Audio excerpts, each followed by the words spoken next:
श्री स्वामी समर्थ. ओम नमः शिवाय.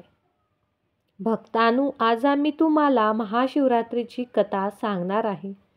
ही कथा फक्त श्रवण केल्याने पुण्य मिळणार आहे. भारतीय संस्कृती व परंपरामध्ये महाशिवरात्रीला अनन्यसाधारण महत्त्व आहे. दुसऱ्या मान्यतेनुसार महाशिवरात्रीच्या दिवशी समुद्र मंथनाच्या वेळी समुद्रातून बाहेर पडलेले कालकूट नावाचे विष शिवाने प्यायले. हे समुद्रमंथन देव आणि दानवांनी अमृत मिळवण्यासाठी केले होते. जेव्हा भक्त भोलेनाथाच्या नियमानुसार उपासना व उपवास करतात त्यांना अकाली मृत्यूचे भय नसते. महाशिवरात्री पूजाविधी. महाशिवरात्रीनिमित्त शिवपूजन विशेष प्रकारे केले जाते. त्या दिवशी संपूर्ण दिवस उपवास करतात. महाशिवरात्रीच्या दिनी प्रत्येक प्रहाराच्या वेळी आणि निशिदिकालात यथाशक्ती पूजन करायचे असते. पहिल्या प्रहरात ओम नमः शिवाय असा नामोच्चार करावा. दुसऱ्या प्रहरात श्री शंकराय नमः असे म्हणावे. निशितकाली श्री सांब सदाशिव असे जपावे. तिसऱ्या प्रहारात ओम महेश्वराय नमः आणि चौथ्या प्रहारात श्री रुद्राय नमः असा नामोच्चार करून समर्थन करावे. महाशिवरात्री व्रत कथा. प्राचीन काळी एका जंगलात गुरुग्रह नावाचा एक शिकारी राहत होता, जो वन्य प्राण्यांची शिकार करून आपल्या कुटुंबाचा उदरनिर्वाह करत होता. शोध घेऊनही त्याला शिकार सापडली नाही. त्याची मुले, पत्नी आणि आई वडील उपाशी राहतील. सूर्यास्ताच्या वेळी त्याला काळजी वाटू लागली.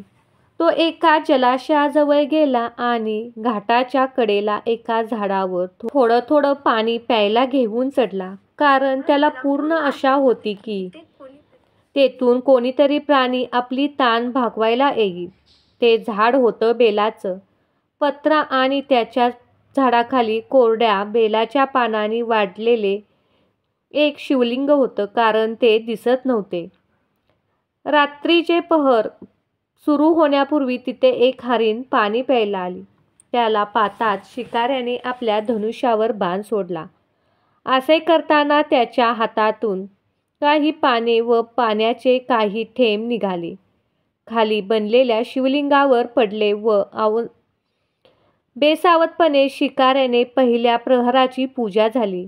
पानाचा खडखडाट ऐकून हरणी घाबरून वर पाहिले आणि घाबरत शिकाऱ्याला थरथरत्या स्वरात म्हणाली, मला मारू नको.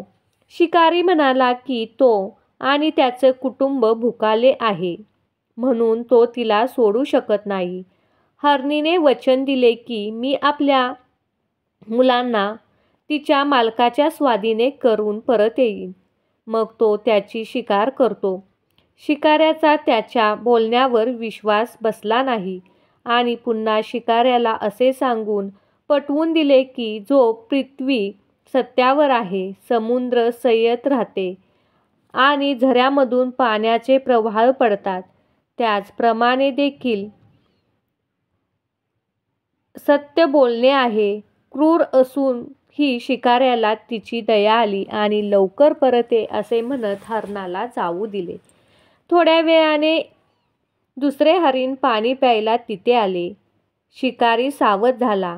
त्याने बाण सोडण्याचा सुरुवात केली आणि असे करत असताना पुन्हा पूर्वीप्रमाणे त्याच्या हाताने जोराने काही पाणी आणि काही बेलाचे पाने शिवलिंगावर पडली. तेही नकळतपणे. शिकाऱ्याची दुसऱ्या प्रहराची पूजा झाली. ही हरीण घाबरली. शिकाऱ्याला जीवाची भीक घातली, पण त्याच्या नकारावर हरणीने त्याच्याकडे परत येण्याचे वचन दिले. असे सांगून जो वचन देऊन माघारी फिरतो त्याला त्याच्या जीवनात जीव मिळेल हे ठाऊक आहे. संचित पुण्य आहे. नष्ट शिकारी पूर्वीप्रमाणे त्या हरणाच्या शब्दावर विश्वास ठेवून त्याला जाऊ दिले. आता किंचित कोणी परत येईल याची आणि आपल्या कुटुंबाचे काय होईल या चिंतेने तो व्याकुळ झाला होता. आता पुन्हा धनुष्यावर बाण मारल्याने त्याची 3री प्रहाराची पूजा आपोआप पूर्ण झाली. पण हरिण सावध झाले. झाडे पाने पडण्याच्या आवाजात त्याने शिकाऱ्याला पाहिले आणि विचारले, तुला काय करायचे आहे? तो म्हणाला, माझ्या कुटुंबाला अन्न देण्यासाठी मी तुला मारेन. हरिण प्रसन्न झाले आणि म्हणाले, माझ्या या देहाचे काही उपयोग होईल. दानधर्माने माझे जीवन सफल होईल असे मला वाटते. पण कृपा करून मला आता जाऊन द्या, म्हणजे मी माझ्या मुलांना आणि आईच्या स्वाधीने करू शकेल.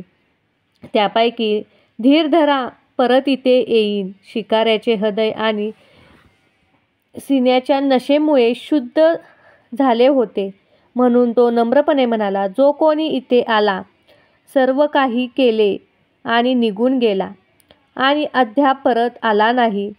जर तुम्ही देखील खोटे बोलून निघून गेलात तर माझ्या कुटुंबातील सदस्यांचे काय होईल? आता हरणीने आपले खरे बोलणे आश्वासन दिले की जो परत आला नाही तर त्यामुळे जे जे पाप करतो ते त्याला जाणवेल. जे समर्थ असूनही दुसऱ्याचे उपकार करत नाही. शिकाऱ्यानेही त्याला लवकर परत ये असे सांगून सोडले. रात्रीचा शेवटचा प्रहर सुरू होताच शिकाऱ्याच्या आनंदाला पारा उरला नाही. कारण त्याने हे सर्व हरणे आणि हरणी आपल्या मुलासह एकत्र येताना पाहिले. त्यांना पाहताच त्याने आपल्या धनुष्यातील बाण ठेवला आणि पूर्वीप्रमाणे आपल्या 4थ्या प्रहारासाठी शिवाची पूजाही पूर्ण झाली. आता त्या शिवाच्या कृपेने सर्व पापी भस्मसात झाली. म्हणून तो विचार करू लागला, अरे धन्य आहे हे प्राणी जे अज्ञात असूनही आपल्या देहातून दान करू इच्छितात. मग माझ्या जीवाला शाप आहे की मी असे अनेक कृत्य करतो आहे. माझ्या आयुष्यात दुष्कर्म केली.